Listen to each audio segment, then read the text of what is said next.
कहा किसी भी शक्ति को अपना स्वार्थ का आधार मत बनाना। नहीं, बहुत मोहर लगाएगी कुदरत। नहीं है, तुमको जानकारी नहीं है कि कितनी अपार शक्तियां इस भूमंडल पर आई हुई है और तुम किसी को नहीं पहचान सकते। चलो चलो जल्दी चलो, सत्संग का समय हो गया। संत मत के प्रेमियों को बड़ा चुस्त चालाक होना चाहिए। जैसे सत्संग का समय हो फौरन आपको आके बैठ जाना चाहिए, क्योंकि जब सत्संग है एक एक वचन को अपने जीवन में उतारोगे तुम्हें सत्संग का पूरा लाभ मिलेगा। ऐसे कुछ होने वाला नहीं है, आते रहे जाते रहे आते रहे जाते तो क्या मतलब निकला। ये तो आना जाना बहुत दिनों से हो रहा, इसी आने जाने को तो खत्म करना है। जब तक समझोगे नहीं कि आना और जाना क्या है, इसका क्या अर्थ है, कितने युग कल्प बीत गए इसी आने जाने में पड़े, तो बच्चों को जब सुनोगे तो सब समझ में आ जाएगा। बिना सत्संग बच्चों के कुछ नहीं हो सकता। कोई कितनी कोशिश कर ले और लोगों ने कितने युगों से कोशिश की, कुछ नहीं मिला।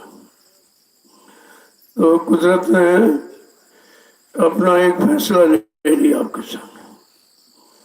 तो संत महापुरुष इस कलयुग में आए और 5,500 वर्ष कलयुग का बीत गया, लेकिन संतों का आगमन तो 750 वर्षों से हुआ।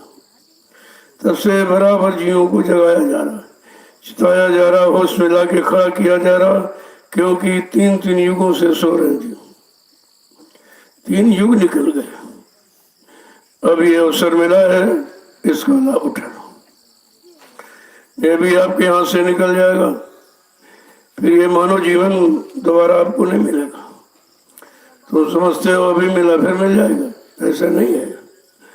होते चांस अवसर मौका एक आपको दे दिया। तमाम 4,84 लाख जिसमें शरीरों में जीवात्मा गई, मन के साथ लगी रही, तो मतलब यानी हुआ कुछ नहीं, केवल जन्म और मरण, इसके सिवा कुछ नहीं। इसी जन्म मरण के चक्कर को समझना है और इसी जन्म मरण चक्कर से अलग होना है। तो इतना आसान नहीं है, क्योंकि जब 3 युगों से फंसे और जिनको सर्वश्रेष्ठ माना गया, ऋषि मुनि योगी महर्षि अवतारी शक्तियां, समाज सुधारक ज्ञानी वैज्ञानी, वो भी नहीं समझ पाए, क्योंकि ये रास्ता यहाँ नहीं था। जीवात्मा के विषय में तो कोई किसी ने कुछ चर्चा ही नहीं की। ऐसा मालूम होता कि इनको मालूम ही नहीं था, या तो इनको ये राजभेद खोलने का अधिकार नहीं था। कोई तो कोई बात जरूर है, जब आप बच्चों सत्संग में आओगे और तन्मयता के साथ, मतलब बिल्कुल चेत करे के बच्चों सुनना चाहिए। सत्संग में आके तुम सो गए या मन इधर उधर चला गया तो वचन पकड़ नहीं पाएगा। जब तक वचनों को मन नहीं पकड़ेगा तब तक आप अपना सुधार नहीं कर सकते हो। तुम समझते हो कि कान सुन रहे, कान, अरे कानों का तो विषय ही है, चाहे अच्छा बोलो चाहे बुरा, वो सब सुन लेता। लेकिन जब तक मन छाटेगा नहीं, पकड़ेगा नहीं कि हमारा असली काम क्या है, हम फंस तो गए, लेकिन कौन से वचन और किसके वचन हमको निकालेंगे, तो बड़े गौर ख्याल से एक वचन को सुनना चाहिए। जय गुरुदेव, जय गुरुदेव, जय गुरुदेव, जय गुरुदेव। नाम किसका? प्रभु का। जय गुरुदेव। नाम किसका? प्रभु का। प्रभु का प्यारा नाम। जय गुरुदेव। नैमिषारण्य की तपोभूमि पर आज प्रातःकालीन लक्ष्य सत्संग में सम्मिलित होने वाले समस्त सत्संगी प्रेमी जनों, कितने वर्षों दिनों के बाद सौभाग्य मिला है जीवात्मा को अपने घर जाने का। इस सौभाग्य को आपको खोना नहीं चाहिए।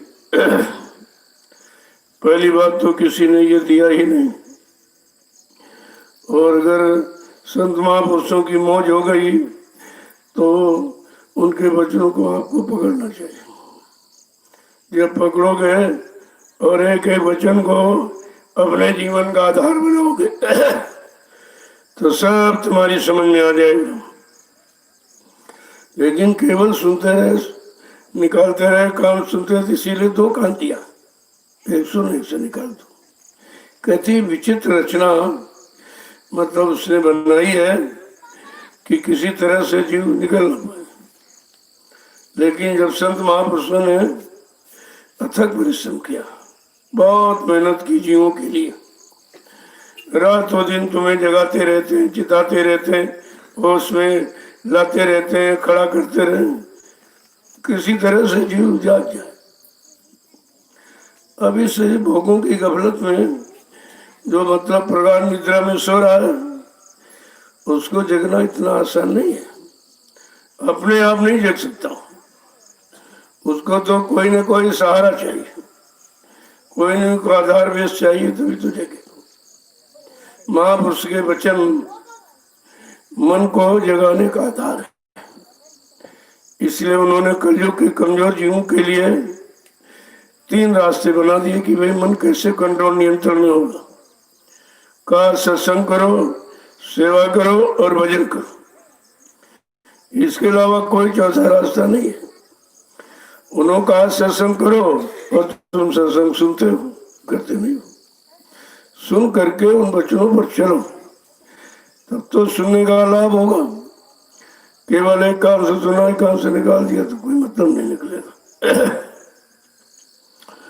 इसलिए जब यह सौभाग्य मानव शरीर को मिल गया और जगाने चिताने वाले मिल गए महापुरुष, तब तो आपको देरी नहीं करनी चाहिए, क्योंकि ये समझ आ रहा। आज कल रात दिन की गिनती में सब जा रहा है और ऐसे निकल जाएगा, फिर रोगे पछताओगे आप, क्योंकि ये तुम्हारे हाथ में नहीं है कि इसको जाने निकलने न दो। वो तो यहाँ सिस्टम बना हुआ है उसका। लेकिन अगर उसको सिस्टम को समझ लिया और उसी रात दिन के जाने में अपनी करनी बना ली, तो फिर रात दिन का भी लाभ आपको मिल जाएगा। तो महापुरुषों ने ऐसा रास्ता रखा है जो यहाँ किसी ने रखा ही नहीं था।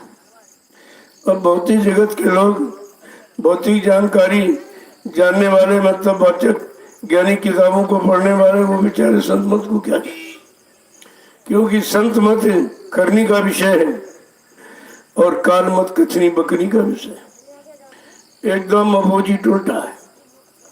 अब आपको ये समझना है कि ये तो हम पहले कर ही रहे थे और इसमें कुछ मिला नहीं।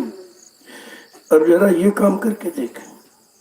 शरीर इंद्रियों के काम तो सभी करें और बहुत दिनों से करें, और करते करते मतलब आप ये भी नहीं समझ पाए हो ये कब तक करना पड़ेगा, और इस करने का कोई मतलब नहीं निकलना। तो जब महापुरुषों के वचन सुनोगे तो तुमको इधर और उधर दोनों का, यानी भौतिक आध्यात्मिक, नूरानी जिस्मानी, अंतर्मुखी बहिर्मुखी, दोनों तरफ का रास्ता आपको प्रशस्त मजबूत कर देंगे। लेकिन जब वचनों को सुनकर अपने जीवन में उसका पालन करो। इसीलिए जो आदेश सुखों मिल जाए उसको सिर माथे रखो कि हमारे बनने का यही आधार, हमारे बनने की यही भूमिका है, इसके अलावा कोई दूसरी भूमिका नहीं है। तो सत्संग में तो शरीर आ गया, अब ये भी चेतना रखनी कि कहीं सो न जाए, क्योंकि ये भी उसका दाम है। तंद्रा निद्रा उंघाई जमुआई रस विशेष जाना तिन्नाई। अगर ये शरीर इसी क्रियाओं में है तो समझ लो अभी नाम का रस मन ने पकड़ा नहीं, क्योंकि भोगों का रस तो भोग ही रहा है, लेकिन नाम का रस जब पकड़ेगा तभी जगेगा।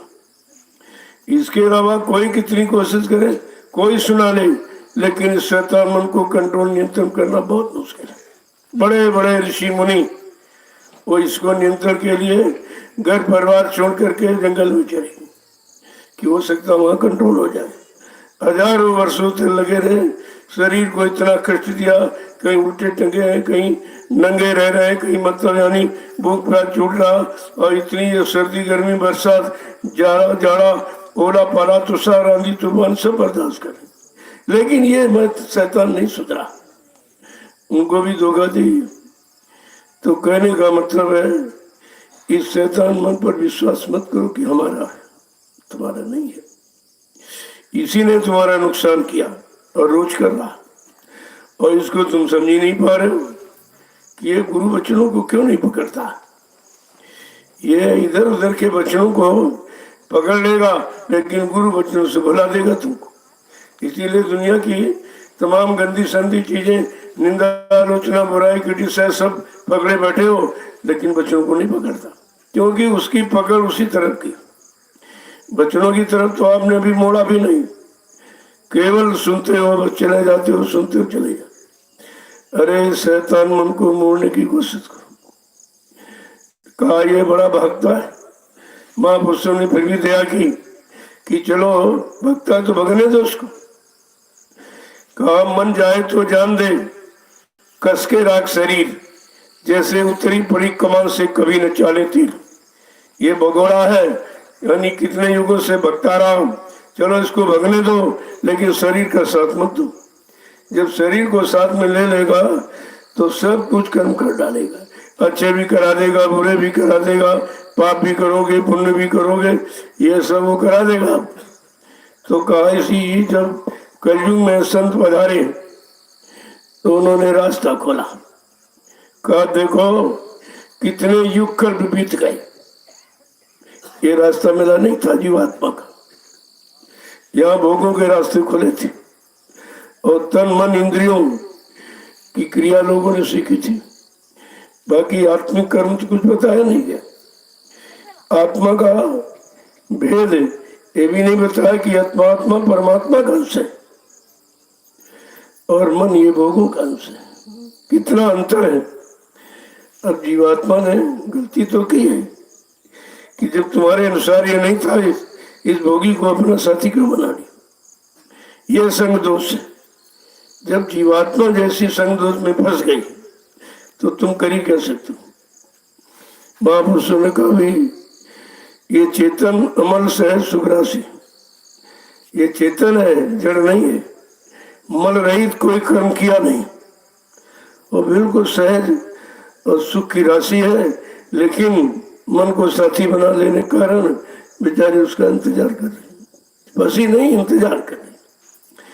अब जब इंतजार कर रही मन के ही साथ लगी तो फंसना तो माना ही जाएगा कि ऐसे के साथ तुम साथ क्यों कर रही हो। जब तुम जान गई हो कि ऐसा ऐसा तुमने इतना कठिन वादा क्यों कर लिया कि जब तक मैं तुमको साथ में नहीं ले लूंगी मैं ऑफिस नहीं हूं। इसी वचनबद्धता ने जीवात्मा को रोक रखा। प्रेमियों कितने दिनों का बिगड़ा काम, उलझा काम, उसको सुलझाने के लिए आ गए और आपको सुलझाने का संभालने का मौका मिल गया। अब तुम ये देखो कि संत मत के प्रेमियों को चाहिए आप अपनी दैनिक दिनचर्या बिल्कुल संसार से अलग करोगे तब, और तुम उसी में मिले जुले रहते हो। सत्संग में तो आते हो, लेकिन अभी संसारियों से अलग नहीं हो पाए, सांसारिक शरीर भोगों की क्रियाओं से अलग नहीं हो पाए, मन को उधर से आप जरा सा मोड़ नहीं पाए हो, तो फिर तुम्हारा मतलब ही क्या। तो वैसे तो कठिन है, अपना बल ताकत शक्ति बुद्धि लगाओगे तो बहुत कठिन है, क्योंकि तुम निकल नहीं सकते, उलझ सकते। जैसे कोई कीचड़ में फंस गया, अब वो कितना दलदल है नीचे, ठोस आधार नहीं है, अब वो कितना जोर लगाए, जितनी ताकत लगाएगा और नीचे जाएगा। तुम समझ रहे हो हम निकलने के लिए ताकत लगा रहे और तुम्हारी ताकत तो फंसने में जा रही। इसीलिए कहा जिसने कोशिश की और अपनी बुद्धि बल लगाया कहना वो सबके सब फंस गए। अब तुम्हारी बुद्धि तो फंसाने वाली है, वो निकलने वाली बुद्धि तुम्हें कौन देगा। का बिन सत्संग विवेक न होई, राम कृपा बिन सुलभ न सोई। का बिना सत्संग के बुद्धि में विवेक ज्ञान निरख परख सूझबूझ नहीं आ सकती, ये सत्संग ही सिखाएगा। कहा ये अज्ञानता कैसे जाएगी। कहा सठ सुधरे सत्संगत पाई और पारस परिस कुदास सुआई। ये मन की जड़ता, मन की मूर्खता और मन का ये अहंकार कहना कैसे जाएगा। कहना जब सत्संग वचनों को सुनेगा और अपने जीवन में उतारेगा तो ये काम सब सहज हो जाए। है तो बहुत सरल अगर समझ में आ जाए तो, और नहीं समझ में आया तो बहुत कठिन है। तो संत मत के प्रेमियों को चाहिए अपनी दैनिक दिनचर्या बिल्कुल संसार से अलग, तब तुम निकल रहे हो और तुम्हारी इस दिनचर्या मिली जुली है। अभी आप उधर से नहीं हट पाए, उधर से मुख को मोड़ नहीं पाए हो, तो फिर ये काम कैसे होगा। और समय आपका भी जा रहा, इस समय को कोई रोक नहीं सकता। जैसे ट्रेन आप रोक नहीं सकती, लेकिन अगर बैठ जाओ तो तुम्हारे गंतव्य स्थान पर पहुंचा देगी वो। इसी तरह ये रोक कोई नहीं सकता। अगर इसके साथ जुड़ जाओ और अपनी दैनिक चर्या एकदम अलग कर लो तो तुम्हारा काम पूरा हो सकता है। तो कहने का मतलब ये है कि काल मत और दयाल मत दो ही तो है। काल मत ये है शरीर इंद्रियों भोगों का, दयाल मत बिल्कुल इनसे अलग थलग कि जीवात्मा कैसे जगेगी, मालिक कैसे मिलेगी, अपने असली प्रीतम पिया के घर कैसे जाएगी। तो मतलब जब तुम्हारी रहनी गहनी समझ में आएगी कि हमारी रहनी गहनी ये भौतिक जगत की तरफ है कि आध्यात्मिक जगत की तरफ। और यहाँ आते तो वही रोना शुरू कर देते, ये बीमारी दूर कर दीजिए, परेशानी दूर कर दीजिए। यानी मतलब अरे वो दूर करने का तो रास्ता ही, लेकिन कहने से सुनाने से थोड़ी दूर हो जाए, वो चलना पड़ेगा। तो मैंने कहा आपसे कि बीमारी तुम्हारी जाएगी सेवा से, और तुम्हारे गंदे कर्म भी सेवा से ठीक होंगे। मन का रुझाव झुकाव भी सेवा से ही होगा। कलयुग में सेवा प्रधान है, लेकिन अब कौन कौन सी सेवा। कामन की सेवा, तन की सेवा, धन की सेवा और सूरत की सेवा, ये चार सेवा है आपका। न मन की सेवा हो रही न धन की हो रही, क्योंकि जब धन की सेवा का समय आता तो कंजूसी आ जाती।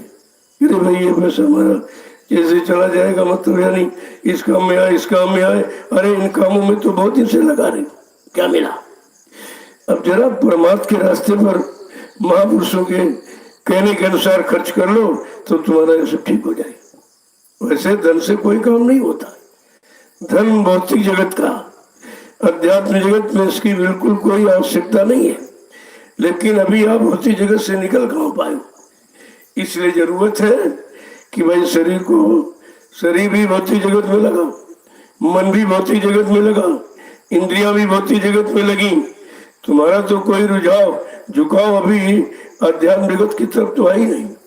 केवल अभी आपने संदेश सुना है कि नहीं भाई कुछ और भी है, क्योंकि जितने ज्ञानी ध्यानी विज्ञानी सब भौतिक जगत में रहे और इसी की चर्चा करते रहे और इसी में बिल्कुल सने रहे, बिल्कुल लिपायमान सराबोर। अगर उनसे आप उम्मीद कर दो तो जो खुद ही फंसा तुम्हें कैसे निकालेगा। तो आपको इन वचनों को बड़ी सावधानी के साथ रोज सुनो। जब रोज रोज रोज रोज ये कवायद एक तरह से मन की, जब रोज रोज इस पर दबाव पड़ेगा वचनों का और इसको बार बार मोड़ने की तरफ इशारा किया जाएगा तो एक न एक दिन ये शैतान मन अवश्य मान जाएगा। लेकिन पढ़ो तो कहते नहीं, पढ़ो तुम इसी के पीछे और किसी के पीछे मत पढ़ो। क्या मिल जाए, मकान बन जाए, दुकान बन जाए, ये हो जाए, वो हो जाए, पति पत्नी बाल बच्चे, अरे तो सबके पास सुतदारा और लक्ष्मी पापी के घर हो। लेकिन संत दरस हरि कथा गोस्वामी दुर्लभ का संसार में अगर दुर्लभ है तो संत महापुरुषों को मिलना और वो कथा कि जिससे जीवात्मा जगह परमात्मा के पास पहुंचे, ये तो बहुत दुर्लभ है। लेकिन महापुरुषों ने ऐसी कृपा दिया कि ये भी आपके लिए सुलभ कर दिया। रोज आपको सुनाते, रोज बताते कि कम से कम रोज सुनोगे, बताया जाएगा तो कभी न कभी तुम्हारा मन अमल करने की तरफ भी खड़ा हो जाएगा। लेकिन जब इसको समझाना ही बंद कर दो तो ये तो शैतान वैसे भी सुनना नहीं चाहता, ये सदगुरु वचनों को तो सुनना ही नहीं चाहता, समझता है इसमें बड़ी बेरुखी है, बड़ा रूखा फीका है, हमको रस उधर मिल रहा था वो रस हमारा बंद हो जाएगा, तो इतनी जल्दी तो आने वाला है। महापुरुषों ने कहा कि तुमने सबका ध्यान किया, भोगों का ध्यान किया, लाभ का हानि का, इधर मतलब यानी सबका ध्यान, स्त्री का ध्यान, पति का ध्यान, बाल बच्चों का ध्यान किया, लेकिन गुरु का ध्यान कभी किया? अरे ये तो ध्यान तुमको उसी की तरफ ले जाने वाले थे। लेकिन जब तक, इसीलिए कहा कि गुरु का ध्यान कर प्यारे, इसके बना नहीं छुटना। अगर छुटकारा चाहते हो और मन को भोगों की गुलामी से अलग करना चाहते हो तो कहते कि ये गुरु का ध्यान करो। ध्यान माने उनकी तरफ देखो, उनके वचनों को सुनो और जीवन में अमल करो, उतारो, ये ध्यान का मतलब ये। और तुम्हारा ध्यान अभी उधर ही जाता है। जब ध्यान पर बैठते हो तब मन को देखो क्या क्या करता है, सारी शैतानी समझ में आएगी जब भजन पर बैठो कि बड़ा भागता है। हम तो भजन में शरीर को लेके बैठ गए, लेकिन ये निकल गया। अरे हमने शरीर को तो इसीलिए बैठाना था कि तन में मन, मन में तन, अगर शरीर में रह रहा है, चलो शरीर अगर बैठा देंगे तो ये भी बैठ जाएगा, लेकिन नहीं वो बैठता, वो तो निकल जाता। और जब वो निकल गया तो आप सो गए कि मतलब यानी चेतना खत्म हो गई। तो इसीलिए कहा कि सत्संग में तो बड़ी होशियारी, बड़ी चेतना से बैठो कि कोई वचन छूटने न पावे, हो सकता वही वचन तुम्हारे कल्याण का रास्ता बन जाए। तो कहते हैं गुरु का ध्यान कर प्यारी, बिना इसके नहीं छूटना। बिना गुरु के तुम्हारा छुटकारा कोई करा नहीं सकता है, चाहे जितना ज्ञानी ध्यानी विज्ञानी हो, मतलब ये काम गुरु करे। अब गुरु कैसा हो? गुरु तो सारे युगों में रहा। कौन सा गुरु? भक्ति जगत की तरफ ले जाने वाला कि अध्यात्म जगत की ले जाने वाला? आपको यही तो विचार करना। गुरु का सच्चा अर्थ है, गु माने अंधकार, रू माने प्रकाश। जो अंधकार से प्रकाश की तरफ हमारे मन को मोड़ दे, खड़ा कर दे और उस पर चलना, निरंतर चलना सिखा दे, का वो प्रकाश, वो ज्ञान गुरु है। गुरु कोई हाड़ मांस पुतले को नहीं कहते, गुरु कोई जात बिरादरी नहीं है, गुरु कोई बाहर का पाखंड, ये दाढ़ी बाल, लाल पीला कपड़ा, चंदन मंदन, छापा तिलक जने, ये गुरु नहीं। ये पाखंड है, ये बनावट है, दिखावट है, सजावट है, इससे कुछ होने वाला नहीं। क्योंकि शरीर से तो गुरु आप समझ नहीं सकते। वो तो जब गुरु के वचन सुनोगे तब आपकी समझ में आ रही ये गुरु है, क्योंकि लोगों ने तो गुरु किया। अब ये गुरु कैसा है? प्राइमरी का है, जूनियर का है कि डिग्री? कौन सा गुरु और किसकी तरफ मोड़ने ले जाने वाला? तो आपको उसकी भी जानकारी करनी चाहिए, क्योंकि गुरुओं की पहचान बताई गई। प्रथम गुरु पिता और माता, जो है रक्त बीज के दाता, ये पहला गुरु। अगर माँ बाप न होते तो संसार में आते नहीं आप का, ये संसार में लाने वाला पहला गुरु। प्रथम गुरु पिता और माता, जो है रक्त बीज के दाता। दूसर गुरु वही वो दाई जो गर्भवास की मैल छुए। जैसे बच्चा पैदा हुआ और उस समय किसी को मुंह नहीं हुआ, तो गांव में जो दाइयां रहती उसने बेचारी गंदगी से अलग करे, ये भी गुरु है। लेकिन ये कौन सी? गर्भवास की का, ये इसको भी गुरु माना गया। गर्भवास की मैल छुड़ाई। तीसर गुरु नाम जो धारा, ले लो जो गौ पुकारा, ये भी गुरु है। नामांकन किया जिससे आपकी एक पहचान होगी। वैसे ये नाम तुम्हारा नहीं है, ये तो रखा हुआ नाम है। नाम इसका शरीर का, मन का कोई नाम ही नहीं है और जीवात्मा का भी कोई नाम नहीं। ये तो पुकारने के लिए भाई अब ये संसार समाज परिवार में आए तो इसको कैसे बुलाया जाएगा, तो ये कितना देखिए समझाने की कोशिश की। चौथा गुरु नाम जो धारा, ले ले नाम जुगाओ पुकारा। पांचवा गुरु जो दीक्षा देना तो राम नाम का स्मरण, ये पांचवा गुरु जो काल अवतारी शक्तियों के बारे में जानकारी दे रहा, उन्हीं की पूजा कर रहा और तुमसे करा रहा, पांचवा गुरु। छठवां गुरु भ्रम सब तारा, इस भ्रम से, अंधकार से और मतलब इधर से उधर निकाला और ओंकार से नाता जोड़ा, उधर की तरफ तुम्हारे रिश्ते को बनाया।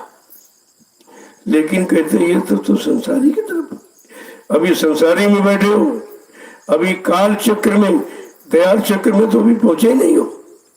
तो कहता कि वो कौन होगा सच्चा गुरु भाई? कहा कि छठवां गुरु भरम सब तारा, ओंकार से नाता जोड़ा। लेकिन सतवां सतगुर और शब्द लखाया और जहां का जीव तहां पहुंचाया। कहना जरूरत तो इसकी है। तो पूरे गुरुओं की परिभाषा बता दी, गुरुओं का काम बता दिया कि कौन गुरु कहाँ तक ले जा सकता, उसकी क्षमता क्या है, वो भी आपको बता दी ताकि तुम किसी में फंस न जाओ। गुरु तो है लेकिन वो कौन सा गुरु है? इधर इधर मतलब तुमको यानी फंसाने लगाने वाला कि इधर से निकालने वाला। तो कहा कि सतवां सतगुरु शब्द लखाया, कहा जो शब्द ऊपर से आ रहा है, इसी मनुष्य मंदिर में 24 घंटे आवाज हुई। इसी आवाज को शब्द कहते हैं। आकाशवाणी, ब्रह्मवाणी, अनहद वाणी, ईश्वर वाणी। और मुसलमान फकीरों ने इसी को कलमा और आयत कहा ये निरंतर 24 घंटे इस मनुष्य मंदिर में आवाज हो रही है। इसी जिस्मानी मस्जिद में वो खुदा पूरी आवाज हो रही, लेकिन आवाज तो कान के द्वारा सुनी जाए। अगर कान बहरा हो जाए, खराब हो जाए तो यहाँ नहीं सुनाई देगा। जैसे शरीर में 2 कान, अगर ये कान खराब हो जाए तो आपको कुछ सुनाई देगा, अच्छा बुरा कुछ नहीं आप सुन सकते। अगर दोनों आंखें खराब हो जाए तो आपको कुछ दिखाई नहीं देगा।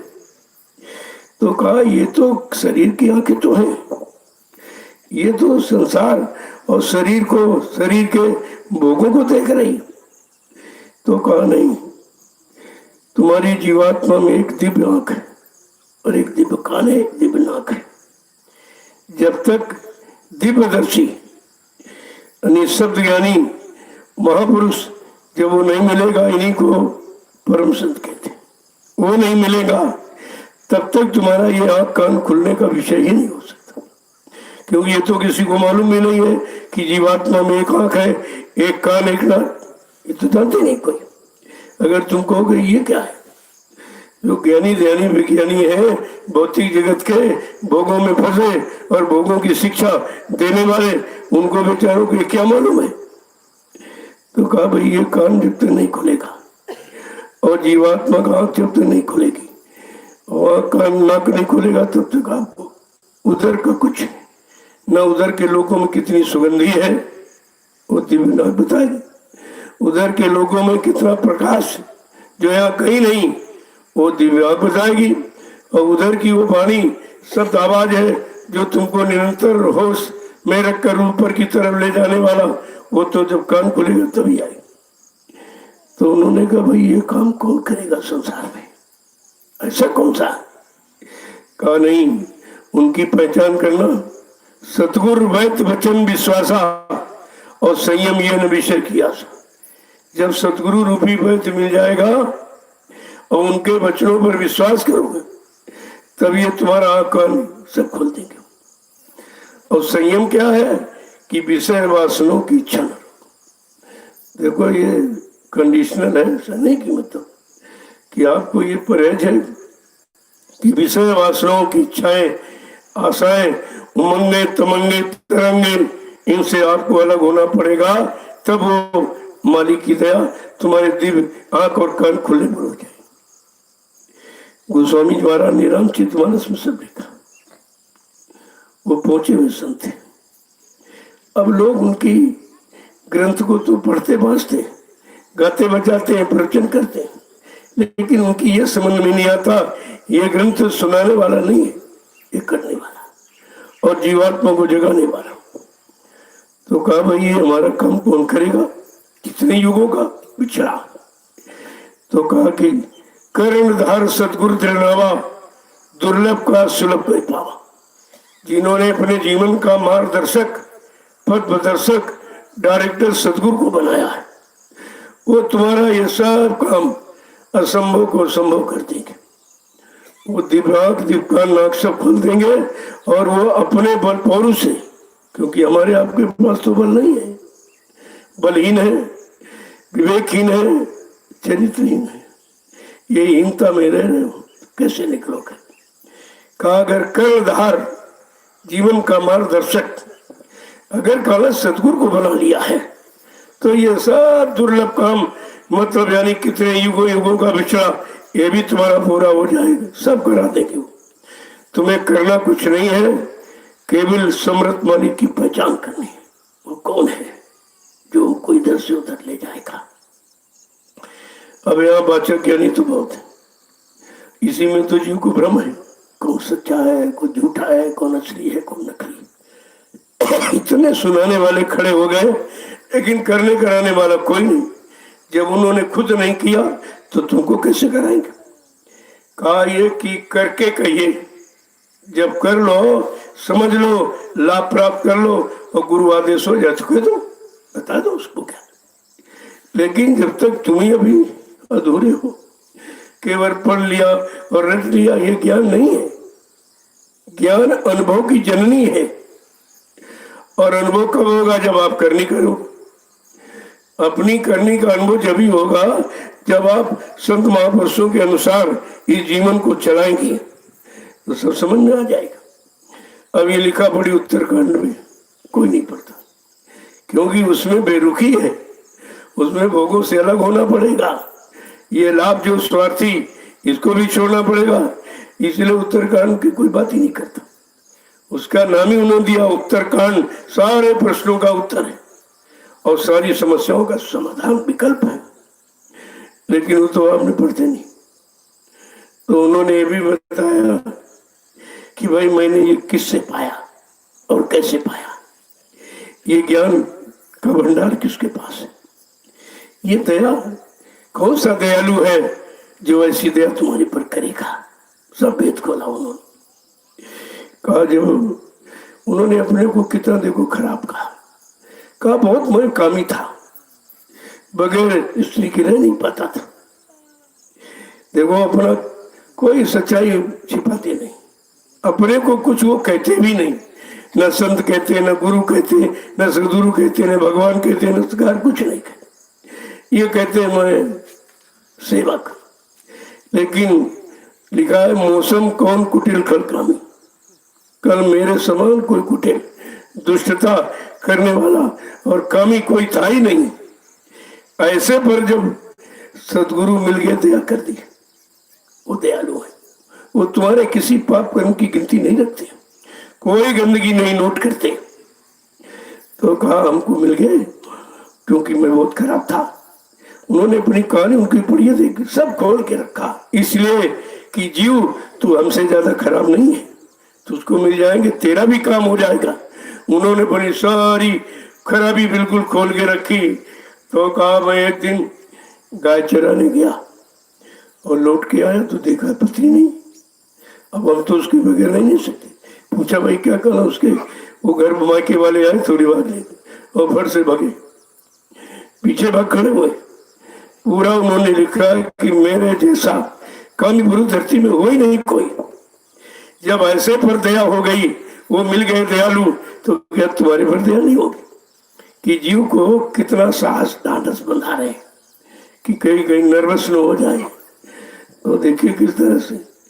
और जब रात में वहां ससुराल पहुंची, अब स्त्री ने देखा तो उसको बड़ी शर्म आई कि परिवार के, समाज के, गांव के लोग क्या कहेंगे कि इसका पति कैसा है, पीछे पीछे दौड़ रहा। उसी शर्म में उन्होंने, उनकी स्त्री ने उनसे कहा कि लाग ना आई आपको तोड़े आए साथ, दिख दिख ऐसे प्रेम को का कहूं मैं नाथ। धिक्कार है तुमको इस चमड़े के शरीर के लिए, जिसमें मल मूत्र और गंदगी सिवा कुछ है ही नहीं। का अस्थि चर्म ये देह में तामे जैसी प्रीति, और वैसी यदि भगवान में तो होत न तो भवित। कहा जितना तुम्हारा प्रेम इस चमड़े के शरीर, इसमें चमड़ा है, हड्डियां हैं और खून है, मल और मूत्र भरा है, अगर ये खोल दिया जाए तो तुम पास नहीं कोई बैठे, कोई नहीं पास बैठे। कहा इस गंदगी भरे शरीर से इतना प्रेम, अगर इतना लगाओ प्रेम मालिक से हो जाए तो तुम्हारा कल्याण हो जाए। तो बात तो लगी इनके सीने में, रत्ना की बात इनके सीने में लात सी लगी। देखो ये स्त्री होकर हमको समझा रही, हम पुरुष होकर कुछ नहीं जानते, और जहाँ ये रही वही हम रह रहे, जो हम खा रहे वही ये खा रहे। तो देखिए कहाँ से किसको चेतना जागृति मिल जाए और कहाँ से किस शरीर खोल से वो समझा दे, बता दे, इसमें आपको शंका करनी नहीं चाहिए। तो देखिए कहाँ से समझा दिया, अपनी स्त्री से ही समझा दिया, और ऐसी उसने बात कही। तो अब गोस्वामी महाराज कहते हैं कि ठीक तू तिरिया मेरी ज्ञान की माता, तूने ज्ञान दियो, गोस्वामी दास भजे भगवान, क्या तिरिया तेरे सेज न चढ़ूंगी। संकल्प कर लिया कि अब तेरे पीछे नहीं भगूंगा, अब परमात्मा के लिए भगूंगा, खोज करूंगा। देखिए तू मेरी ज्ञान की माता हो गई, आज से हमारा तुम्हारा संबंध पति पत्नी का खत्म, मैं तुम्हारी सेज पर कभी कदम नहीं रखूंगा। देखिए कितना बड़ा संकल्प और कितना बिगड़ा सुझने के लिए। तो ये इस महापुरुष अपने को कभी कुछ कहते ही नहीं, वो सबसे खराब समझते हैं और कहते हैं क्योंकि वो खराब जीवों की खराबी निकालने के लिए आए हैं, उनको नर्वस करने नहीं आए। तो जब अपने को कुछ कहते ही नहीं, तो यहाँ संसारी कितने गुरु बन गए, अभी बन रहे। जो आया असली सदगुरु, उसने कभी अपने को गुरु नहीं कहा। न मैं गुरु बनता, न स्वामी बनता, न संत बनता, न महात्मा बनता। अरे भाई हम तो एक सेवक है। ये बनने की डिग्री यहाँ नहीं है। ये भौतिक जगत में कोई स्कूल कॉलेज यूनिवर्सिटी ये डिग्री नहीं दे सकती कि गुरु हो गए, संत हो गए, सत। फिर आपने ये कहा क्या किया, एकदम अज्ञानता और स्वार्थ में डूब गए। कोई अपने नागे संत लिख रहा, कोई सदगुरु लिख रहा, कोई भगवान लिख रहा, कोई सरकार लिख रहा, कोई महाराज लिख रहा। तो कहा भाई ये सजावट और दिखावट बनावट के चक्कर में मत आना। यहाँ गुरु बना नहीं जाता, गुरु बना बनाया आता है। यहाँ संत बना नहीं जाता, बने बनाए जाते। यहाँ सदगुरु बना नहीं जाता, बने बनाए जाते। यहाँ परम संत क्योंकि उसको कोई न बना सकता है, न उसको बिगाड़ सकता है, न उधर से इधर भेज सकता, न इधर से उधर पहुंचा सकता। वो अपनी इच्छा से आते। परम संत अपनी इच्छा से आता है और अपना काम करके अपनी इच्छा से जाता है। उस पर किसी का कोई दबाव जोड़ नहीं होता है। वो भी आपको रास्ता मिला। आज कितने दिनों से 10 जुलाई 1952 ये तिथि स्मरणीय है, और 2012 तक कितना सुनाया गया। हिंदुस्तान का कोई प्रांत, जिला, तहसील, ब्लॉक, शहर, कस्बा, गली को कुछ छोड़ा नहीं गया जहां पर सत्य वचनों का प्रसारण न किया गया। लेकिन किसी ने सुना, किसी ने पका अपने जीवन में उतारा। तो कुछ कहा भाई जब संत महापुरुषों की बात नहीं मानोगे तो परिणाम खराब होगा। उन्होंने प्रमाण दिया। इतिहास जो रखा है आपका पिछला, वो इसी बात का कि कौन कौन नहीं माने उनको क्या मिला, जो माने उनको क्या मिला। कहा हिरण्यकश्यप नहीं माना तो मारा गया और प्रहलाद का कल्याण हो गया। न मानने और मानने वाले की दोनों का रिजल्ट देखिए। त्रेता में वो विद्वान ब्राह्मण रावण 4 वेद 6 7 18 पुराणों को गया था। रामचरितमानस कहती है कि ऐसा तो धरती पर कभी आया नहीं, कभी नहीं आया। मतलब यानी कि जिसने ब्रह्मा विष्णु को अपने बस में किया, इतनी बड़ी साधना हो सकती, और वो नहीं समझ पाया किसको? जो समय का ऋषियों ने राम नाम जगाया था, उस राम नाम की पहचान नहीं कर पाया, और जो राम नाम लेकर शक्ति आई तो उसको भी उसी नाम से ही कहा जाता। नाम तो रामचंद्र था, लेकिन भगवान राम क्यों कहा गया? क्योंकि गुरु में क्षमता है। गुरु के यहाँ भगवान बनाई जाती है। वैसे उदाहरण में राम को तो रामचंद्र कहते थे, लेकिन गुरु विश्वामित्र। गुरु को पहचान है कि कौन सी शक्ति कौन सा काम करेगी, वो मांग के लिए आए। यहाँ किसी को पहचान नहीं, पहचान है नहीं, वो फर्जी बताते रहते। अरे जब तुमने पहचान की नहीं है, तुमको जानकारी नहीं है कि कितनी अपार शक्तियां इस भूमंडल पर आई हुई है, और तुम किसी को नहीं पहचान सकते। मैंने लोगों से कहा, किसी भी शक्ति को अपना स्वार्थ का आधार मत बनाना। मैं बहुत मोहर लगाई कि कुदरत, वो नहीं माने। कहा वो नेताजी सुभाष, नेताजी सुभाष, नेताजी कौन सा नेता, कौन सा नेता, कौन सा सुभाष? जिसको तुमने देखा नहीं, जिसको तुमने सुना नहीं। नेता माने नेतृत्व करने वाला। सही नेतृत्व करने वाले के अंदर 14 गुण होते, और जिनको तुम नेता कह रहे हो यहाँ, उसमें 28 गुण, एक भी गुण शुभ नहीं। अगर एक भी गुण होता तो आज देश की हालत नहीं होती। और ये जनता भारत की मुसीबत, आपत्ति, प्राकृतिक प्रकोप, बीमारी, महामारी में नहीं फंसी होती। ये है अज्ञानता का परिचय। ये ज्ञानी, इनको कुछ नहीं मालूम कि कल क्या होगा, इनको नहीं मालूम। अरे अभी 1 घंटे बाद क्या हो जा रहा है, भी नहीं मालूम। तो जब तुमको अपने बारे में नहीं मालूम, तो फिर तुम ज्ञान क्यों दे रहे हो, क्यों सुना रहे हो? फर्जी है सब, जानकारी तुम्हें नहीं है। मैंने कहा भाई नेताजी को देखा, कल नहीं, उनका स्पीच सुनी, कल नहीं सुनी, फिर बात ही क्या करते हो? लोग अक्सर कहते हैं कि तुम्हारा देखा सुना है कुछ, कहते नहीं, तो फिर झूठ बोलते हो।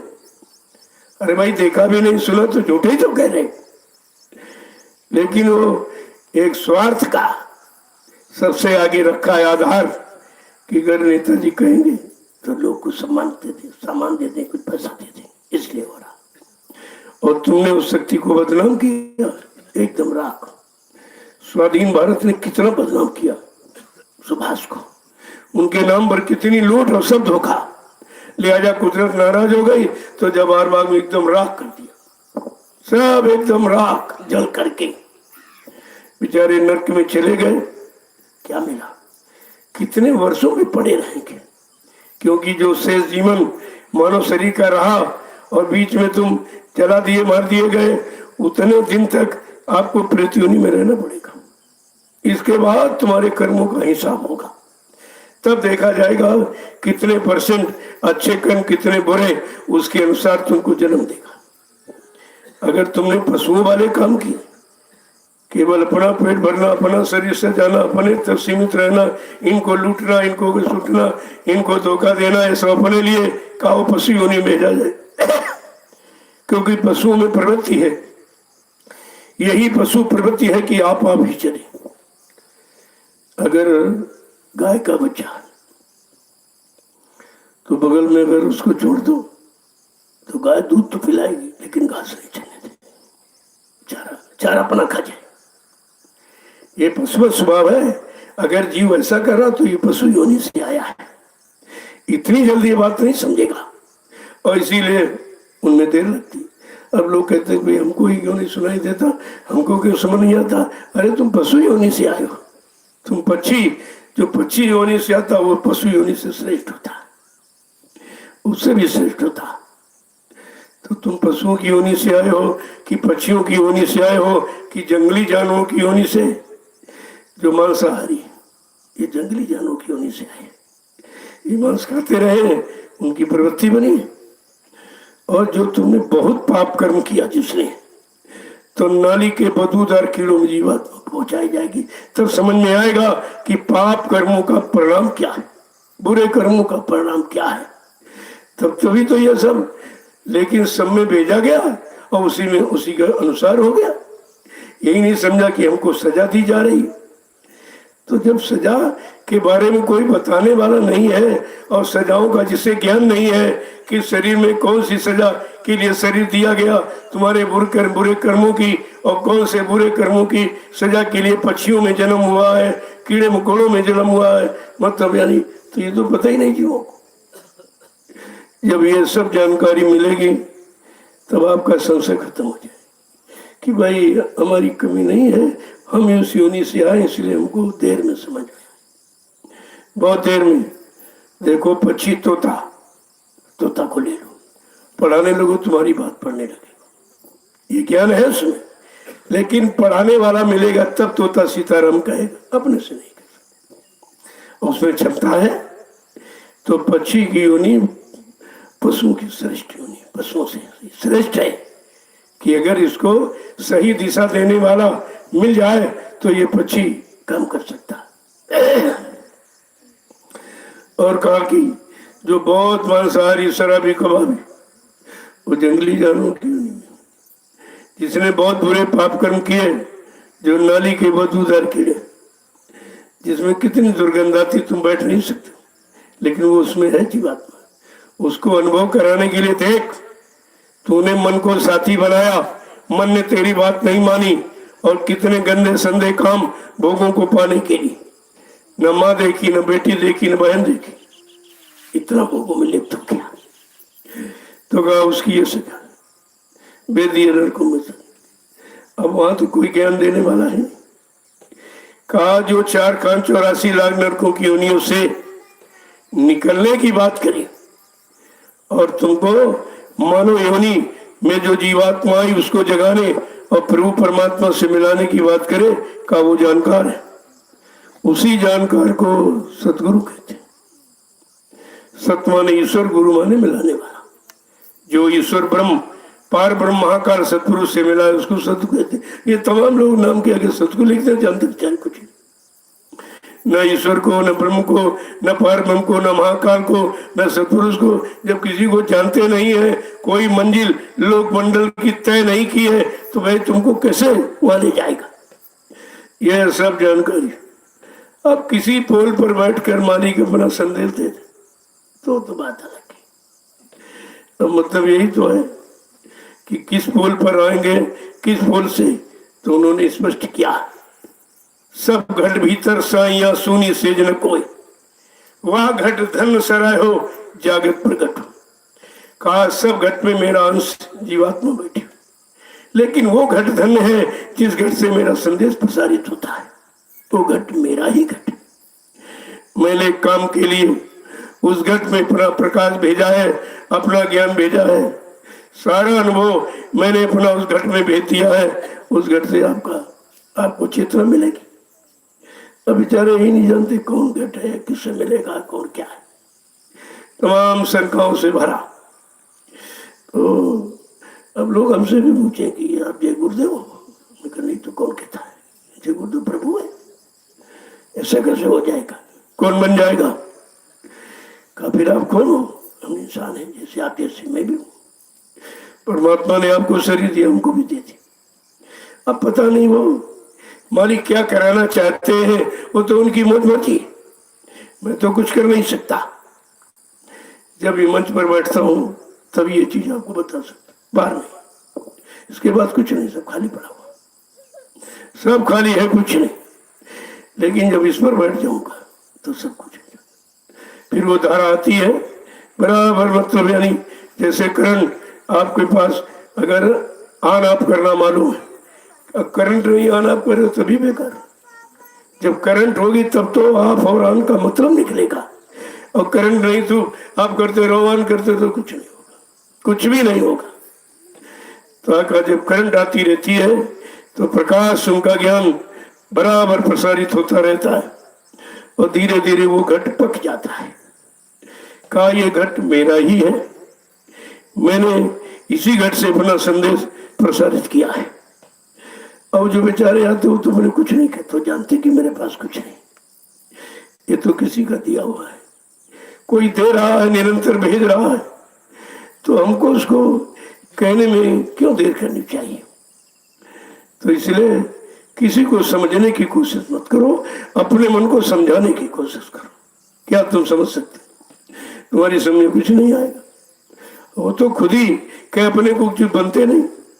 मैंने मन से यही संदेश दिया है, ना मैं गुरु बनता, ना स्वामी जी बनता, ना संत महात्मा फकीर बनता हूँ। ये बनने बनाने का काम मेरा नहीं। मैं कोई नाटक थोड़ी कर रहा हूँ जो थोड़ी देर में राजा बन जाओ और मंत्री बन जाओ और सुबेरा हो तो राजा ने मंत्री। कुछ नहीं, वो बनावट थी एक। ये काम यहाँ नहीं किया जाता और इस पर बड़ी चर्चा है, क्योंकि इस समय तो सबके मुख बंद है और नैमिषारण्य में संदेश हो रहा है। भाई कौन दे रहा, क्या दे रहा? कोई कहता रहे नहीं, कुछ नहीं, इंसान पैसा।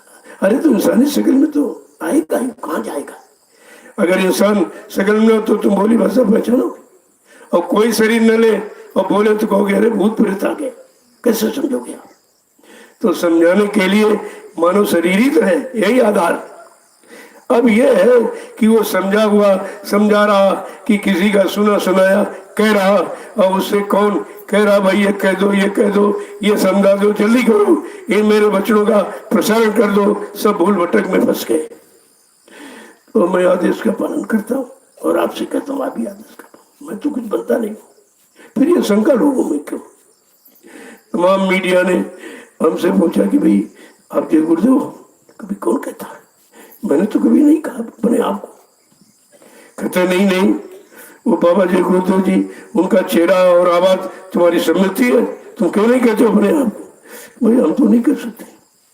क्या सूरज कभी कहता हूँ मैं सूरज हूँ, या मुझ में प्रकाश है? हवा कभी कहती है? उसी पंचभौतिक शरीर से शरीर बना हुआ, जो चित जल पावर गंगन समीरा और पंच तत्व या रचित शरीरा, लेकिन किसी तत्व ने अपने को ये नहीं कहा मैं ये हूं, मैं ये हूं। क्यों? काम करके दिखाया। जब हवा शरीर में लगे अपने आप तुम चिल्लाओगे। हवा थोड़ी कहेगी हम हवा है, हवा है। तुम्हारे शरीर में लगेगी, ठंड आराम मिलेगी, फौरन चिल्लाओगे। तो संत सूर सरिता एक कभी अपने आप को कुछ नहीं कहते। ये देने के लिए आते, लेने के लिए नहीं। इनका स्वभाव देने का ही, इनका स्वभाव कुछ बनने का नहीं है कि जो बना वो बिगड़ जाएगा। बना बिगा और जला सो बुताना। अगर जला है तो बुझेगा जरूर, और बना है तो जरूर बिगड़ेगा। जब जो बिगाड़ से अलग है और चले जैसे जो बिगड़े उनको ठीक करने आए, वो कैसे बिगड़ने की बात कहेगा कि मैं ये हूं, मैं ये हूं, मैं ये हूं? कुछ नहीं। अपने को कभी कुछ कहा, न परमात्मा कहा, न खुदा कहा, न गुरु कहा, न संत कहा, न सदगुरु कहा। फिर आपको शंका किस बात की? यहाँ शंका का विषय कुछ नहीं। अब ये तुम्हारे अंदर पहचान होनी चाहिए कि हमारा कल्याण कहाँ से होगा, हमारा मन किसकी वाणी सुनने से होगा। जो लोग ये अभी तक सुना रहे किताबें पकड़ पकड़, क्या वो किसी को मन को ठीक कर पाया? इनका ही नहीं ठीक तो तुम्हारा क्या करें? ये स्वार्थ लोभ लालच से भी अलग नहीं हो पाई, तो सुना कर कुछ नहीं हो सकता। सुनाने वाला कुछ नहीं करेगा, वो तो कराने वाला जब मिलेगा और करनी सिखा देगा, और करनी में जब आप यानी उतर आओगे तब सब तुमको प्राप्त हो जाएगा। सारी शंका का खत्म। मान लो जैसे कोई सेब खा रहा, तुम करो यार कैसा है, क्या तो खट्टा मीठा बता सकता, लेकिन ये नहीं कह सकता कि इतने किलोग्राम हमको मिठास मिल रही है। ये नहीं बता सकता, खाकर भी नहीं बता सकते। क्यों? वो जीवा का विषय, वो जीव स्वाद बताएगी कैसा है। अब ये नहीं कर सकते। भाई पूछा भाई कितने किलोग्राम मिठास मिल रही, कल ये नहीं मालूम। खा रहे हो क्यों नहीं बता रहे हो? खाते हुए भी कह रहे हो नहीं मालूम। कल हाँ ऐसा ही है, ऐसा ही है। अगर तुमको जानकारी लेनी है तो सुनना सुनाना मत करो, जरा खा के देखो। ऐसे पकड़ा देगा, 1 मिनट में शंका खत्म हो जाएगी। खाने मतलब भी प्राप्त करा देगा। जब आंतरिक जगत में उतरोगे, अपने अंदर की कमियां दिखाई देंगी, अपने अंदर की मन की वासनाएं, उमंगे तरंगे सब दिखाई देंगे। तो धीरे धीरे धीरे धीरे उस मन को मोड़ते। आप मोड़ते नहीं हो, तोड़ना नहीं मोड़ना है। तोड़ दोगे तो खेल ही खत्म हो जाए, क्योंकि मन ही करता धरता है, और करने धरने वालों को अपनी तरफ मोड़ लो तो जितना काम उधर कर रहा उतना इधर करे। उधर जो सहयोग भोगों में कर रहा वो तुम्हारे साथ लग जाएगा, तुम्हारा रात दिन सहयोग करेगा, फिर तुमको बैठने नहीं देगा वो, क्योंकि ये कभी बैठता नहीं है। आप रात में सो जाती, सोने का मतलब शरीर थक जाता, गिर जाता, लेकिन मन तो बराबर तो कहते आज ये सपना देखा, आज ये झगड़ा, ये कि, तो इसका मतलब मन, यानी तुम तो सो गए लेकिन मन अभी नहीं बैठा। इतना चलने भागने दौड़ने वाला अगर ऐसा तुमको मिल जाए तो तुम्हारा काम बना देगा, लेकिन है तो तुम्हारे अंदर, दिखाई नहीं देता। मन को दिखाई दे रहा आपको और तुम्हारे अंदर बैठा हुआ और सारा, यानी मतलब पूरा चिंतन करता है, संकल्प विकल्प 24 घंटे, ये मिल जाए वो मिल जाए, कैसे मिलेगा, क्या आइटम करें, क्या झूठ बोले, कितना मतलब, यानी सताए, सब तरह तरह का इसका ये काम है। अगर ये रहनी गहरी इसकी बदल दो तब आप क्या हो जाओगे, सत्संगी। तब सत्संगी, जब सत्य का संग हो जाएगा तब सत्संगी माना जाएगा। और यहाँ लोग कहते थे हमारे गांव में इतने सत्संगी, हमारे ब्लॉक तहसील में इतने सत्संगी, तो कहा अच्छा बच्चा इतने सत्संगी हो गए, कहा अच्छा। एक छोटा सा चुटकुला, कुछ न तुम्हारी परीक्षा, न तो तकलीफ दी, न कोई सामान लिया, न सामान लेके कहीं गए, थोड़ा सा पर्दे में खड़े हो गए, उसी में सब भटक गए, उसी में मर गए, चले गए। अरे पर्दे में जाने का मतलब मरना नहीं होता, पर्दे में जाने का मतलब है कि मैंने जो 60 साल पढ़ाया, जो सिखाया, देखे किस प्रेमी में मेरी शिक्षा आई है। जब देखा तो सब कुछ नहीं, सब भगोड़े, सब स्वार्थी, लोभी, लालची, जहां से निकाला था सत्संग सुना करके फिर उसी में घुस गए और गुरु की संपत्ति में फंस गए। देखो, और कहीं नहीं, उसी में, गुरु की जमीन में, आश्रम में, गद्दी में, रुपए पैसे धन दौलत में, सब मतलब नकल कर सब उसी में से फंस गए। कहा देखो सदगुरु की नकल मत करना, क्योंकि तुम्हारे पास अकल नहीं हुआ। अकल माने वो ज्ञान, वो दिव्य ज्ञान अभी नहीं है, इसलिए बनना मत, बहुत मार पड़ेगी।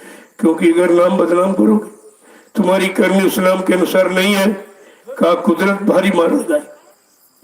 और आपसे कहा गया था कि 80 में, कहा बच्चा तमाम लोग हिंदुस्तान में, कोई अपने नाम के आगे संत लिख रहा, कोई सदगुरु भगवान सरकार लिख रहा, एक दिन ऐसा आएगा ये सब झूठे, जेल का दरवाजा देखे, इनकी समझ में आ जाएगी सत्य क्या है। और आप देख रहे हो कितने चले गए और कितने भी चले जाएंगे। केवल एक बात यह जिम्मेदार मान लें कि जितना दाढ़ी बाल, लाल पीले कपड़ा पहना घूम रहा, उन सबको बुलाओ और उनसे पूछो तुम्हारी भक्ति में कुछ शक्ति है, कुछ तुमने इकट्ठा किया है। आज देश पर संकट है तो क्या तुम संकट को दूर कर सकते हो? जो दूर कर दे वो असली है, नहीं सब नकली। कहा इनको पकड़ कर तुरंत दाढ़ी बाल मरवाओ, किसी फैक्ट्री में लगाओ इनको, क्योंकि ये 1 करोड़ व्यक्ति जब हिंदुस्तान में काम ही नहीं करेगा और बैठ के खाएगा और इसको सब मान सम्मान सामान सब चाहिए, तो देश गरीब नहीं क्या अमीर हो जाएगा? जिस देश का 1 करोड़ आदमी बिल्कुल अकर्मण, कुछ करना नहीं चाहता, और सबसे अच्छा खाना और मान और सम्मान और सामान धन दौलत सबकी इच्छा रखना, तो देश कैसे? आज मौका है, कुदरत ने सबकी पहचान करने का मौका दे दिया कि असली नकली कौन है। इनको बुला के पूछो कि देश पर भारी संकट है, क्या तुम्हारी कुछ भक्ति में शक्ति है? जिनकी तुमने की है जड़ भक्ति, क्या जड़ भक्ति में इन चेतन शरीरों की बीमारी आपत्ति दूर करने की शक्ति है? अभी 2 मिनट में पता चल जाएगा असली क्या तो होगा। आज नहीं तो कल करोगे, लेकिन वो सर्वनाश करने के बाद तुम जागोगे, अभी तुम्हारे समझ में नहीं आएगा। और तुम रावण जैसे धनवान बुद्धिमान नहीं हो, वो नहीं जाग पाए, तुम कैसे जागोगे? और तो युग कुछ अच्छा भी था, ये तो बहुत ही खराब है, इसमें कैसे आप जागो? कहने जब वो नहीं समझ पाए तुम कैसे? शिव चतुरानंद देखी कितनी बड़ी कहा कि ब्रह्मा विष्णु महादेव उनको अपने कब्जे में किया, जिनको सृष्टि का कर्ता धर्ता माना जाता। एक सृष्टि करता, एक पालन करता, एक संहार करता। विधि हरिहर जिनको कहा गया और उनको उसने इतनी साधना की शारीरिक, और फट से उनको अपने कब्जे में कर लिया। लेकिन समय की जगाए नाम की महिमा नहीं समझ पाया। देखो जगाए नाम की महिमा क्या। अगर ऋषियों ने जो राम नाम जगाया था उसको समझ लेता और मान लेता तो फिर कल्याण हो जाता, लेकिन मारा गया। सारी बुद्धि, शरीर बल, बुद्धि बल और धन बल और सब जन बल सब खत्म हो गए। केवल एक समय की जगाए नाम की पहचान नहीं की तो हरियुग में जगाया गया। तेरे सतयुग में हरि नाम योगियों ने जगाया, त्रेता में ऋषियों ने राम नाम जगाया और द्वापर में कृष्ण नाम जगाया। और ये नाम काल शक्ति की। ये काल देश में हम आप बैठे हो, इस काल देश की जब व्यवस्था बिगड़ी जब तो काल शक्तियों को भेजा गया, जाओ मेरी सृष्टि में बड़ा उथल पुथल हो रहा, बहुत लोग परेशान किए जा रहे हैं, तमाम स्वार्थी लोभी लालची बढ़ गए, उनका जीना मुश्किल कर रहे हैं, जाओ। तो आए यहाँ पहले समझाया हूँ और नहीं माने तो मार काट कल्याण कर दिया। अब त्रेता का इतिहास तो यही बताता है, इन्होंने मारा काटा। ये मारना काटना समझाना, ये सुधार का। अरे संहार कभी सुधार हो ही नहीं सकता, लेकिन वो काल शक्ति है, उनको जो आदेश मिला है वही करेंगे। जो आदेश उनको मिला, जाओ पहले समझाओ इनको, धर्म कर्म पर इनको लाके खड़ा करो, और जब न माने तो मार काट के कल्याण कर देना। वही क्यों त्रेता का इतिहास, सतयुग का इतिहास और द्वापर का, तीनों इतिहास आपके पास पड़े तो पढ़ लीजिए आप कि सारे युग के इतिहास मार काट सतयुग और कलयुग का तो इतिहास नहीं बना। तुमको तो पुराने इतिहास बीते काल के यानी सतयुग त्रेता द्वापर के सुनाए पढ़ा जाए, और बैठे आप कलयुग में हो तो तुमको तो अपने युग का इतिहास चाहिए। तो क्या इतिहास हम बनाएगा कौन? तो महापुरुष ने क्या कहा, मैं इतिहास बनाने आया हूं कलयुग का। कहा मैं कलयुग का इतिहास बनाने आया हूं, और जब तक इतिहास नहीं बना दूंगा नहीं जाऊंगा। अब सबसे पूछो कि तुम कलयुग का इतिहास बना सकते हो? जो अपने को गुरु कह रहा, अध्यक्ष कह रहा, सब तरह से, और तुम वहां भागे जा रहे हो।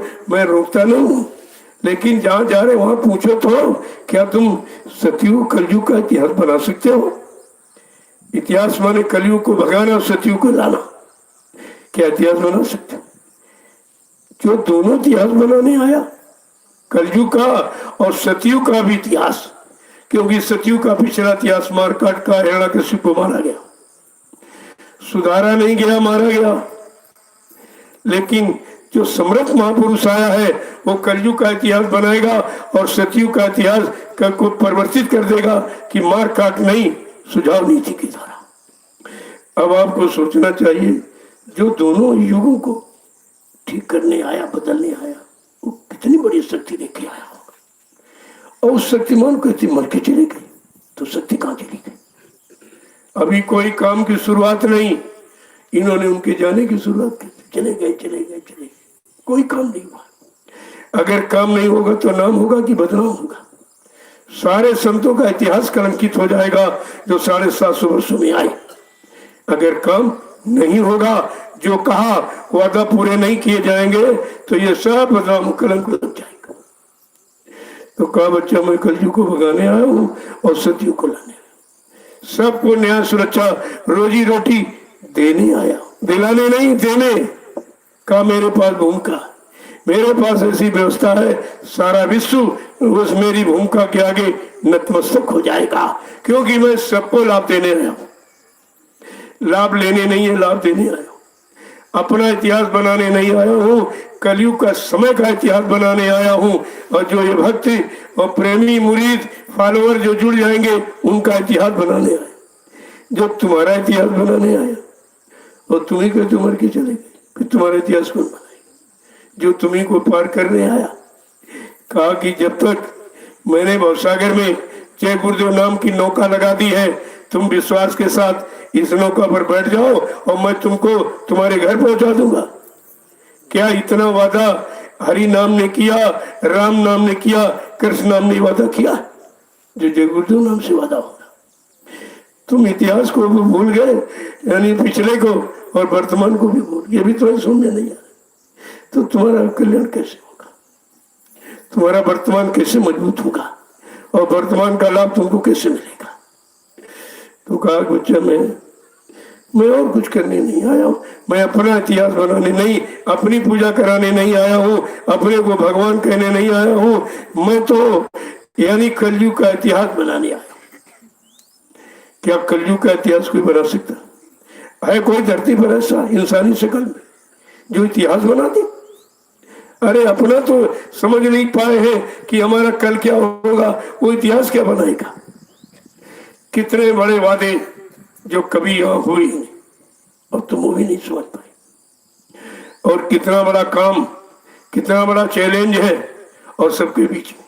और ये भी कह रहे ना मुझे कोई मार सकता, मुझको मारने के लिए सृष्टि में कोई सामान अभी तैयार नहीं, ना मुझे कोई मार सकता, ना मुझे कोई धोखा दे सकता, ना मुझे कोई धन सामान से खरीद सकता। मैं अपना काम करने आया हूँ, काम करके ही जाऊंगा। और ये भी कहा अगर हमको अपने काम को पूरा करने में समय देखा तो मैं उसी शरीर में 400 वर्ष तक रहूंगा और काम। क्या ऐसा कोई कह सकता कि मैं शरीर में इतने दिन और रहूंगा? ये क्षमता, ये शक्ति किसमें? तुमने सुना सब है लेकिन समझा कुछ नहीं। क्या ऐसा समृद्ध मालिक कभी आया जो तुमको मिला और तुमने उसको अपना बना नहीं पाया, अपना मान नहीं पाया, उसके अनुसार अपने आप को चला नहीं पाया? तो यह सत्संग का संदेह बोल ब्रह्म चले कोई नहीं दिखाई।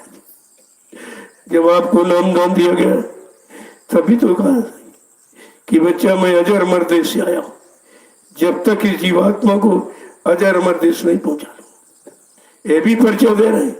कहा न मैं ब्रह्मा के ब्रह्म लोक से आया हूँ, न विष्णु के विष्णु लोक से आया हूँ, न शिव जी के शिवलोक से आया हूँ, न राम के साकेत लोक से आया हूँ, न कृष्ण के गोलोक से आया हूँ, न देवी देवताओं के देवलोक से आया हूँ।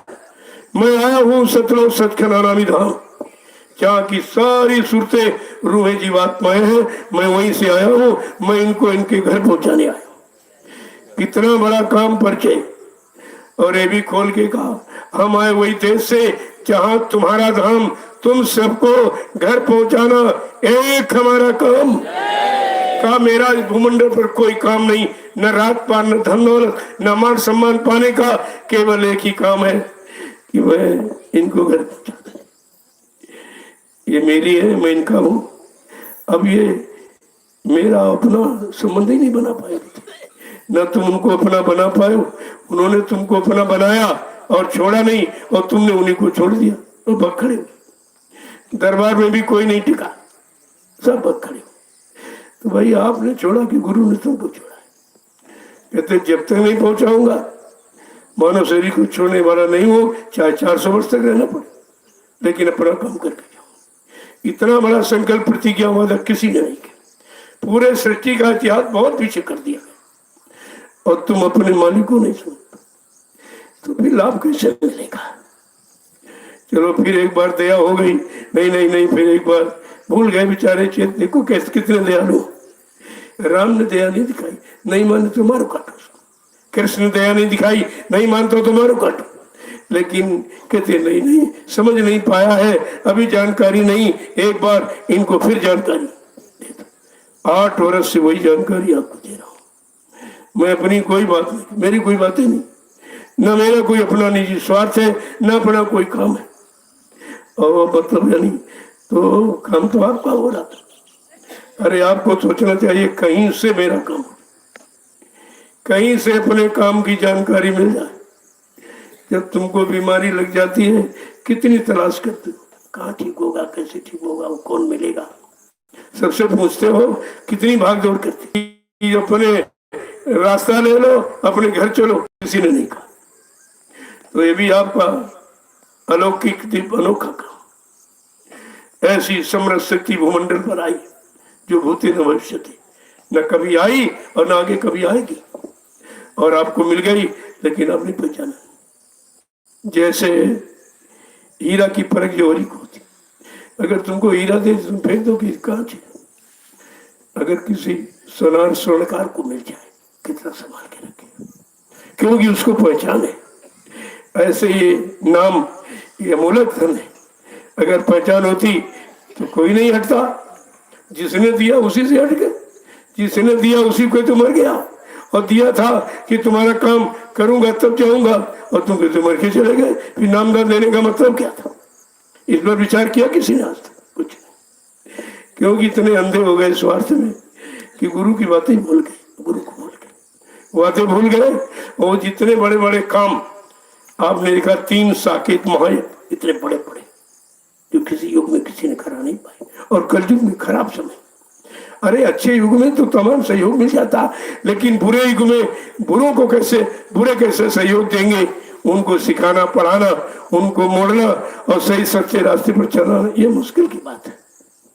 यही तो कठिन था। 3 साकेत माए का बच्चा भी चौथा एक बाकी, जो सतयुग आगमन का होगा। जब वो यज्ञ होगा तो किसी पुरानी धर्म नगरी में नहीं होगा, पुराने धर्म स्थलों पर नहीं होगा, किसी बड़े बड़े शहर कस्बों में, बड़ी नदियों के किनारे नहीं होगा। वो बियाबान जंगल में एक छोटी सी नदी हो, और वहां 10 करोड़ प्रेमी इकट्ठा हो। चेला कितने? 45 करोड़। वो पहले ही कह दिया ऐलान कि सतयुग साकेत महायज्ञ तक 10 करोड़ ही बच पाएंगे। बाकी सब इधर उधर स्वार्थी, लोभी, लालची सब मैदान छोड़ के भाग जाएंगे, और 10 करोड़ प्रेमी उस यज्ञ में इकट्ठा होंगे। मैं उसी यज्ञ में सतयुग आने की तारीख की घोषणा करूंगा। कितनी बड़ी तब सतयुग की घोषणा होगी, किस दिन किस तारीख में आएगा। और वो दिन आने के पहले सब भाग गए, सब भाग गए, गुजर कोई इधर उधर। ये भी बेचारे नहीं समझ पा रहे कि अभी वादा कोई पूरा हुआ नहीं, और ये वादा कोई पूरा कर सकता नहीं, ये शक्ति क्षमता किसी में है नहीं। तो फिर तुमने सीखा क्या था? इतने दिन सुनाने का, सत्संग सुनाने का, सेवा कराने का, सेवा में लगाने का, भजन कराने का, भजन में लगाने का मतलब क्या निकला? सब झूठा और सब धोखा। क्या धोखा देने के लिए नामदान दिया था? कि आपने धोखा पाने के लिए नामदान दिया था? दोनों को ये आपस में मतलब नहीं समझ लेना चाहिए कि हमको जो दे रहा है काम के लिए, जब तक हम काम के काबिल नहीं होंगे और काम कर नहीं लेंगे तब तक हो जाएगा नहीं। क्योंकि उसका वादा है कि मैंने जिनको नामदान दिया, जब तक इनको घर नहीं पहुंचा लूंगा, मैं मृत्युलोक मंडल में मानव शरीर को छोड़ के जाने वाला नहीं हूं। इतना बड़ा संकल्प प्रतिज्ञा तो किसी ने की ही नहीं। इस शरीर पर किसी को कहाँ कंट्रोल है? न राम को न कृष्ण को। वो भी समय से वो भी चले गए, जाना पड़ा। और एक समर्थ मालिक कह रहा नहीं, काम करके जाऊंगा। इसके ना हमें कोई बुला सकता, ना मुझे कोई यहाँ से भेज सकता। मैं अपनी इच्छा से आया हूँ। जब देखा इन जीवात्मा रूहों का कोई काम नहीं कर रहा, सब फंसाने के लिए जाल तैयार कर रहे, तो लाग दया कोमल चित्तता, तब उनके हृदय में दया उठी। उन्होंने अपना सत्यलोक मंडल छोड़कर इस मृत्युलोक मंडल पर हम सब जीवात्माओं को फंसा देकर लेने के लिए आ गए, और आप उसे समझ नहीं पाए। तो इसलिए कई वचन को बड़ी सावधानी से सुनना चाहिए, धीरे धीरे समझ में सब आ जाएगी। मैं तो 8 बरस मैंने सब बता दी, 8 बरस घूम घूम कर बिल्कुल अकेले, कोई फौज फाटा नहीं। क्योंकि मुझे तो किसी का डर नहीं, डर उनको है स्वार्थी लोभी लालचियों को। यहाँ कोई स्वार्थ टोल वाला है नहीं, तो डर किस बात का? जब हमारे पास जेब ही नहीं, 2 पैसे नहीं, तो कौन लूटेगा, कौन मारेगा, कौन माई काटेगा? तो मार काट लूट वाला सामान ही क्यों इकट्ठा कर रहे? बाद में कहते हम लूट लिए गए, हमको मार दिया गया, ये कर दिया गया। अरे भाई ऐसा सामान क्यों इकट्ठा कर? क्यों ये सामान लूट का ही तुम इकट्ठा करोगे और तुमको एक दिन लूटा जाएगा और नंगा करके बेच दिया जाए। तुम्हारे बच्चे ही तुमको तुम्हारा सामान लूट ले। जरा जेब में देखो कोई पैसा तो लिए जाए, कोई आंख नाक करा देखो कोई सोना चांदी तो लिए जाए, सब छीन लेंगे, बिल्कुल नंगा करके बेच देंगे। कहा जाओ इसको जलाओ। क्यों जलाया, क्यों किया? इतना घर मकान बनाया, बाल बच्चे पैदा किए, उनको पढ़ाया लिखाया, शादी ब्याह किया, रात दिन इसी में फंसा रहा और बच्चे जला रहे। क्या इससे बड़ा और कोई तुम्हारा अपमान है कि नंगा करके जलाया जाए? इससे बड़ा धरती पर कौन अपमान? और ये एक दिन होगा। ये अगर आप नहीं समझ पाए तो ये तो सबके साथ होगा। और वही रहा, परिवार समाज से कितने लोग रोज जा रहे हैं, नंगे किए जा रहे और जलाए जा रहे हैं। तो एक दिन तुम ये नहीं समझ कि हमारी भी एक दिन यही हालत होगी, क्योंकि ये तो यहाँ का सिस्टम ही बना हुआ और आपको उससे अलग किया जा रहा। इसे समझ लो और जान लो और वो काम कर लो कि ये जलाने की नौबत ना आवे। या आओ ही मत मर्द लोग मंडल, कौन जलाएगा? इन योनियों में आपका जन्म ही नहीं होगा, फिर जलाए मारे काटेगा कौन? तो लेकिन बात समझ में आ जाए तो इसीलिए ये तो छोटा सत्संग आज बड़ा हो गया। ये तो बड़ा हो गया ये, क्योंकि जब बात चलती है तो आगे बढ़ती है और आपको इससे मालूम नहीं है, तो इसको बताने की जरूरत है।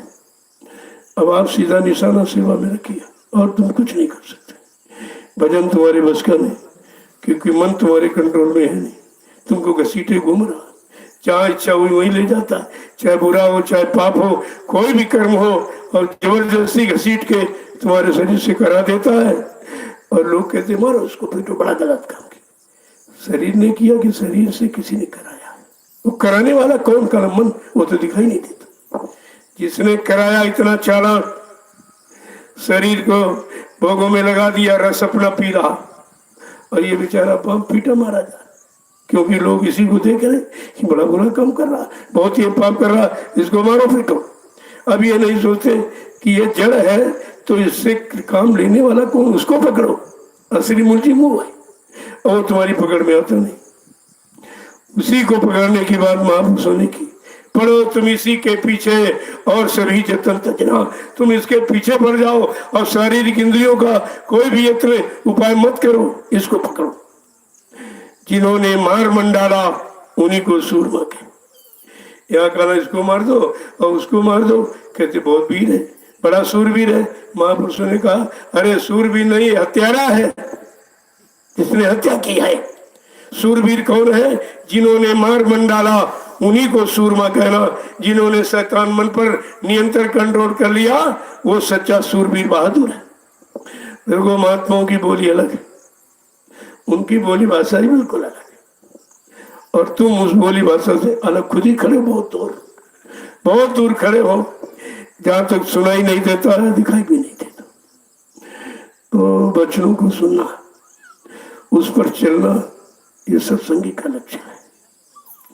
अगर आप बच्चों पर नहीं चलते हो, मन को नहीं सुधार पाए, तो अपने को सत्संगी कैसे कहते? अभी बदसंगी हो, सत्संगी नहीं है। जिस दिन सत्संगी बन जाओगे, सत्य का संग कर लोगे, ये झूठ छल कपट व्यभिचार कुपचार ये सब अपने आप छूट जाएगा। ये वहां टिक नहीं सकता। लेकिन सत्संगी कोई कहा भी, हाँ सत्संगी बनाए जा रहे, ये कहा था, ये कहा गया था कि सत्संगी बनाए जा रहे। तुमने कहा नहीं नहीं, हमारे गांव में जिले में ब्लॉक मित्र सत्संगी। कहा अच्छा बच्चा, और जरा सी करवट ली गई, सब खत्म हुआ। कोई सत्संगी दिखाई दिया, कोई गुरु भक्त दिखाई दिया, कोई गुरुमुखी दिखाई दिया, कोई गुरु के दरबार में दिखाई दिया, सब। हाँ कुछ गुरु दरबार में तो संपत्ति के लिए बैठे, ये संपत्ति लूट लो, ये कर लो, ये कर लो, ये कर लो, ये ले लो, वो भी इसी बैठे। तो जब दरबार का मतलब नहीं समझा और दर की कदर नहीं की तो दरबार आपको कुछ नहीं देगा। वो तो दरबार का दरबानी होना चाहिए। जिसने दरबार लगाया और दरबार की महिमा जानता है और दरबार से ही और सबको उत्तर पर बैठाकर और कदर करा के घर पहुंचा सकता है, वो दरबानी है।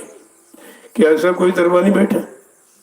अरे मथुरा में कोई ऐसा बैठा है जो तुम्हारी जीवात्मा का कल्याण कर दे, पाप कर्म बोझों को उतार दे?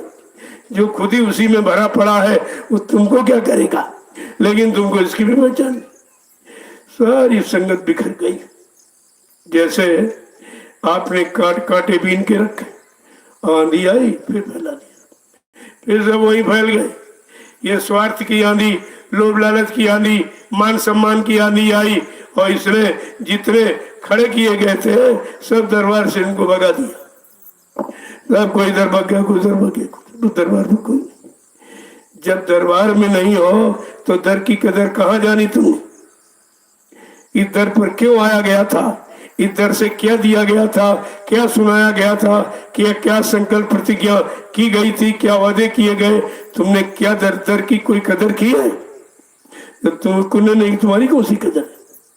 बाकी बाकी घूम रहे हो, कहीं कुछ नहीं कहीं मिलने वाला स्थान तो हमने छोड़ दिया, जिसके लिए कहा था कि तुम कहीं भगना मत, पड़े रहो दरबार में और धक्का धनी के खाओ और कबहू दीनदयाल के भनक पड़ेगी का। तुम दरबार में पड़े रहना, खड़े रहना, अड़े रहना, लेकिन तुमने कहा किया? ना कोई पड़ा रहा, ना खड़ा रहा और सब भाग खड़े, सब भागे, कोई इधर कोई उधर कोई उधर। अरे दरबार से मिलेगा जब दरबार लगाने वाला हो, दरबार की कदर जिसको मालूम, और दरबार से सबको यानी देना और सबको दर पर बैठाल दे और दर से दर की कदर कराकर उधर पहुंचा दे, तब तो दरबार की महिमा हुई कि ऐसा कोई बैठा कहीं। अरे विचार तुम्हें करना चाहिए। परमात्मा ने मानव बुद्धि दी है विचारने के लिए, अच्छे का सच्चे का, यानी मतलब खराब का बुरे का, नकली का असली का, ये सबकी पहचान के लिए तो आपको ये परीक्षण का यंत्र है बुद्धि, परमात्मा ने इसी दी। तो किसने बुद्धि का प्रयोग किया? ये परीक्षण यंत्र का किसने पहचान के लिए प्रयोग किया? सब तो बेचारे बह गए, भरम गए और सब भग गए। तो इनसे पूछो भाई किस लिए भगे हो? क्या मिला? जो दर पे मिल रहा था वो कोई दे रहा, वो है किसी के पास? तो ये भी तुम्हारी, क्योंकि तुमने सुना था, लिया कुछ नहीं था। ऐसे भाषण भी प्रवचन समझते थे और तुम गुरु से सुना और किया नहीं, फट से सुनाने लगे लोगों को और सब फंस गए बेचारे। जब मैं निकला कोई हमको प्रचारक नहीं मिला, सब भाषण करने वाले पता नहीं कहाँ भाग गए। और जबकि 10,000 वक्ता प्रवक्ता उपदेशक केवल उत्तर प्रदेश में बनाए गए। उत्तर प्रदेश कहा बच्चा हमको 10,000 स्पीकर चाहिए। स्पीकर माने जैसे मैं इसमें जो बोलूंगा वही बोलेगा, मैं चुप हो जाऊंगा, ये भी चुप हो जाए, ये कुछ नहीं बोलेगा। ये ध्वनि विस्तारक हमारी आवाज को उधर पहुंचाएगा, आवाज बंद, उसका काम खत्म, वो कुछ नहीं कर सकता। कहा था हमको 10,000 स्पीकर चाहिए। क्या स्पीकर शब्द समझा था आपने? स्पीकर की परिभाषा आपको मालूम है कि जितना स्पीकर में बोलोगे उतना ही वो कहेगा, अपनी तरफ से कुछ नहीं कह सकता। तुम चुप हो जाओगे, वो भी चुप हो जाएगी। और फिर भी आप नहीं समझ, हमको तो कोई ऐसा मिला नहीं। मैं 8 बरस घूमता रहा, कोई स्पीकर, कोई वक्ता, कोई उपदेशक दिखाई नहीं दिया। ये सब कहाँ चले गए? सब लोभ नदी में डूब मरे, तो उसे हम सब चले गए। जय गुरुदेव।